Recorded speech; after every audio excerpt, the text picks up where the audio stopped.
Hey Lauren, it's Ryan. It was so nice to hear your intro and get to know you a little bit better. It's really cool to hear that you're a teacher in Greenville. I'd love to hear more about that. It was also sweet to hear about your family and just how, your little boy, how he's growing up and he's about to start walking. That's exciting. I am also an avid ECU fan.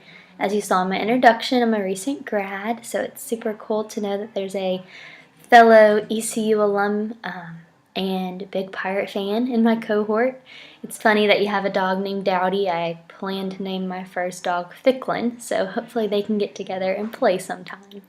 But it was really cool to hear your take on the role of a counselor and just how the counselor is a life coach, is what you referred to it as. It was really neat to hear your take on it from a school counseling perspective because I have an interest in mental health counseling. So typical when I think about counseling, I'm thinking about it from the mental health perspective and not as much the school counseling. So it was really cool to just kind of hear how your school background kind of defines how you think of counseling and kind of helped me to think about as a counselor, we have a very broad range of skills that we can use and ways that we can help people. And it's not just limited to mental health, but also to helping people with their educational goals, with their aspirations, and also just being someone to listen to. And then the practical side of it, like you said, helping with schedule changes and just different day-to-day school needs that they may have. So I really enjoyed just hearing your take on it, like I said, from a school counseling perspective.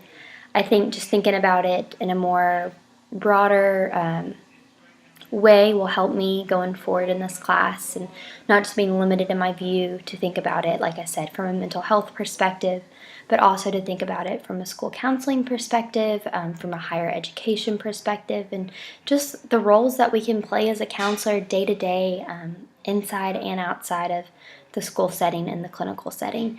So thank you for sharing your answer to that question. I look forward to getting to know you better, and I hope you have a great night. Bye.